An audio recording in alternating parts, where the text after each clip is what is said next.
হে everyone, আসসালামু আলাইকুম। কি অবস্থা সবার? আমি না হঠাৎ করে ভাবতেছি কি খাওয়া যায়। পরে আমি হঠাৎ করে মনে পড়লো আমার বাসায় তো পাস্তা আছে। আমি তো পাস্তা কিনে রাখছি। নুডলস পাস্তা এসব আমার বাসায় আছে। তো আজকে ভাবলাম পাস্তা রান্না করব, তোমাদের সাথে শেয়ার করব না তা হয়? তো আজকে আমি পাস্তা রান্না করব আর সেটা আমি তোমাদের সাথে শেয়ার করব। তো আমার কাছে হচ্ছে কি, মানে পাস্তা রান্নাটা বেশি মানে সময় নষ্ট কম হয়, আমি এটা মনে হয় আমার কাছে, এই জন্য আমি পাস্তাটাই বেছে নিই। তো বাই বাই, চলো এবার হচ্ছে পাস্তা। আমি পাস্তা অলরেডি আমার দেখছো, আমার পাস্তা আমি বক্সের মধ্যে একদম রিজার্ভ করে রাখছি, বাট খাই না, ঠিক আছে।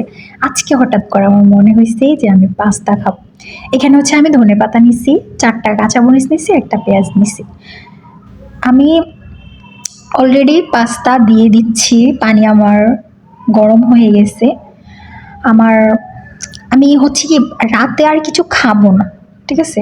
এই জন্য আমি আর একটু দিব, কারণ রাতে যদি কম হয়ে যায়, পরে আমার রাতে তো আবার মাঝরাতে ওইটা খাইতে হইব, আরেকটা ঝামেলা। এই জন্য আমি হচ্ছে চুলার আঁচটা একটু বাড়াই দিব, যাতে তাড়াতাড়ি হয়ে যায়। এই যে চুলার আঁচটা বাড়াই দিব যাতে তাড়াতাড়ি হয়ে যায়। আমি এখন হচ্ছে একটু তেল দিয়ে দেব। তেল দেওয়াটার কারণ হচ্ছে, চাইলে তোমরা স্কিপ করতে পারো। আমি তেল দেওয়ার কারণ হচ্ছে কি, এটা যখন আমি ঠান্ডা পানি দিয়ে ধুবো না, তখন হচ্ছে এটা একটা গায়ে এটা লাগবে না, ঝরঝরা থাকবে। এই যে এখানে আমি কাঁচামরিচ, ধনেপাতা, পেঁয়াজ কুচি করে নিব, অলরেডি করে নিছি। 2টা পেঁয়াজ মরিচ আমি কাটি নাই, কারণ মরিচগুলো অনেক ঝাল। কাটার সময় আমার কাছে স্মেল আসতেছিল, এই জন্য আমি কাটি নাই, 2টা ছিল। একটা ডিম নিছি।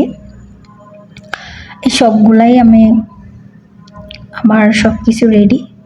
এই যে অলরেডি আমি ফার্স্টে ভাবছিলাম ডিমটা আলাদা ফেটিয়ে দেন ভেজে দিব, পরে ভাবলাম না, পেঁয়াজ কাঁচামরিচের সাথে একদম মশলা মিশাইয়া একসাথে দিয়ে দিব, এটাই ভালো, ঝামেলা কম হবে। এই জন্য আমি আর ওইটা নেই নাই, মানে আলাদাভাবে নেই নাই। আমার অলরেডি পাস্তা সিদ্ধ হয়ে আসছে। আমি এখন দেখব আমার পাস্তাটা ঠিক কতটা সিদ্ধ হয়েছে। অলরেডি আমার সিদ্ধ হয়ে গেছে। এই যে আমি এখন নামিয়ে নেব, চুলার আঁচটা কমিয়ে রাখতেছি, কারণ পরে আবার এটাতে ভাজতে হবে। এই জন্য আমি অনেক ভাপ, গরম ভাপটা যাওয়ার জন্য আগে পানিটা ছেড়ে দেবো, যাতে আমার হাতে ভাপটা না লাগে। আমি এখন ঢেলে নিব। এই যে আমি তেলটা দেওয়ার কারণ হচ্ছে কি, ঝরঝরা থাকে, মানে পাস্তাটার গায়ে লাগে না, একটার গায়ে একটা লাগে না, ঝরঝরা থাকে। এই জন্য হচ্ছে তেলটা দেওয়া। চাইলে তোমরা স্কিপ করতে পারো, বাট আমি তেলটা দিয়েই করি, যাতে একটা গায়ে আরেকটা না লাগে। এই জন্য আমি এখন কড়াই বসাবো চুলাতে। কড়াই গরম হতে দিলাম। চুলার আঁচটা আমি বাড়াই দিব এখন, যাতে তাড়াতাড়ি হয়। আসলে পাস্তা রান্নাটা অনেক, মানে আমার কাছে মনে হয় নুডলস থেকে পাস্তা রান্নাটা সবচেয়ে মানে তাড়াতাড়ি হয় আমার কাছে, যেটা মনে হয়। তোমরা কমেন্ট করে জানাও তো তোমাদের কাছে কোনটা বেশি তাড়াতাড়ি মনে হয়, পাস্তা না নুডলস? আমার কাছে তো নুডলসটা একটু বেশি লেট মনে হয়। আমি এখন কড়াই তেল দিব। আমি আমার পরিমাণ মতো তেল দিব, কারণ পাস্তায় বেশি তেলটা ভালো লাগে না। একদম মানে তেলটা কম খাওয়াই ভালো স্বাস্থ্যের জন্য। আমি কমই তেল দিছি। এখন হচ্ছে আমি তেলটা গরম হয়ে আসলে পেঁয়াজ কুচি দিয়ে দিব। দেন হচ্ছে আমি মরিচ দিয়ে দেব, মরিচ কুচি দিয়ে দেব। এখন হচ্ছে ভালো করে আমি নেড়ে নিব। গাইস, আমি একটা কথা বলি, আমার এই কড়াইটা নিয়ে আমি অভিযোগ করতেছি। আমার এই কড়াইটাতে না, আমি কোনো জিনিস শান্তিতে আমি রান্না করতে পারি না। একদম পুড়ে যায়, আমি যেইটাই রান্না করি না কেন পুইরা যায়, একদম পুইরা ছাই ছাই হয়ে যায়। আমি যতই চুলার আঁচ কমাই, এই যে লবণ দিলাম, স্বাদ মতো লবণ দিলাম। আমার কাছে রাঁধুনি মুরগির মশলাটা ছিল, আমি এইটা দিছি। আমার কাছে ওই মশলা বলতে মুরগির মশলাটাই ভালো লাগছে, এই জন্য আমি দিলাম। গরম মশলা ছিল, বাট আমি এই মুরগিরটা দিছি। এখন হচ্ছে ম্যাজিক মশলা দিলাম। একটা ডিম ফেটিয়ে দিব। অলরেডি দেখছো আমার সব পুড়ে ছাই হয়ে গেছে। আমি যতই চুলার আঁচ কমাইয়া রান্না করি না কেন, আমার পড়বেই। মানে এই কড়াইটা হচ্ছে কুফা, আমার কাছে মনে হয়। এই যে পাস্তা দিয়ে দিলাম। এখন কথা হচ্ছে কি, আমি পাস্তা দেওয়ার পর নাড়তেছি অনবরত, আবার নাড়া দেখেও তো ভাবতেছো কি যে রাগ, মানে আমার রাগে মাথা ফাইটা দিতেছি। কেন এই কড়াইটাতে আমি কোনো সময় রান্না করে শান্তি পাইনি। এই যে দেখো এখন মানে একদম পুইরা লাগে গেছে। আমি ধনেপাতা দিতেছি, ধনেপাতা দেওয়ার পর আমি এখন নাড়বো, নাড়ার পর দেখবা অবস্থা কি হয়েছে।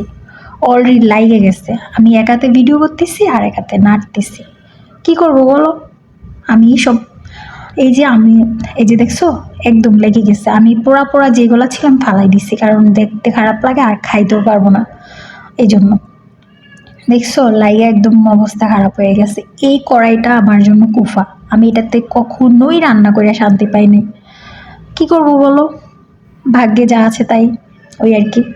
এখন হচ্ছে আমি অলরেডি নামাই নিব, এটা আমার হয়ে গেছে, আমি এখন এটা নামাই নিব। আমি সুন্দর করে পরিবেশন করব এখন। আমার এটা নামানোর পরেও লেগে আছে কড়াইতে, কেমনটা লাগে এখন দেখো। এই যে দেখছো আমি পরে এটাকে খুন্তি দিয়ে জাস্ট হালকা করে উপরের থেকে নিছি যাতে পোড়াটা না আসে। পরে তো আবার একটুর জন্য সবটাই তেতো লাগবে, এই জন্য আমি নিছি। কড়াইটা ভিজাই নেব, কারণ হচ্ছে কি এইটা যদি শুকায় একবার লাইগা যায় তাহলে আমার উঠাইতে কষ্ট হবে। এই জন্য আমি আগে আগে ভিজাই রাখতেছি। ভিজাই রাখার কারণ হচ্ছে কি তাড়াতাড়ি আমি মানে ধুয়ে ফেলতে পারবো, তখন আমার কষ্ট হবে না। এই জন্য আমি কড়াইটা ভিজিয়ে রাখতেছি। আমি মানে বেসিক্যালি বলতে গেলে এই যে অলরেডি আমার পাস্তা রান্না শেষ, কমপ্লিট। আমার কাছে ভালো লাগে পাস্তাটা একটু তাড়াতাড়ি রান্না করা যায় তো এই জন্য। চলো আবার রুমে গিয়ে খাই। এই যে অলরেডি আমি রুমে নিয়ে চলে আসছি।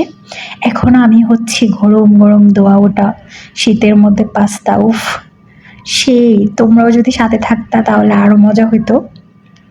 আসলে একা খাইছি তো ভালো লাগে না এতটা। এই যে এখন দেখবা আমার খাওয়া মানে পুরাই আমি ফ্যান হয়ে গেছি ভাই। আমার খানা আমি আমি যদি আমার নিজের রান্না যদি নিজে প্রশংসা করি তাহলে হবে? তোমরা খাইতা তাহলে আমার প্রশংসা করতা, বুঝতে পারতাম। বাট নিজের রান্না তো সবাই প্রশংসা করে, আমিও করলাম, কিছু করার নাই। সেই স্বাদ, আমি তো এখানে জাস্ট ডায়লগ দিতেছি। So tata.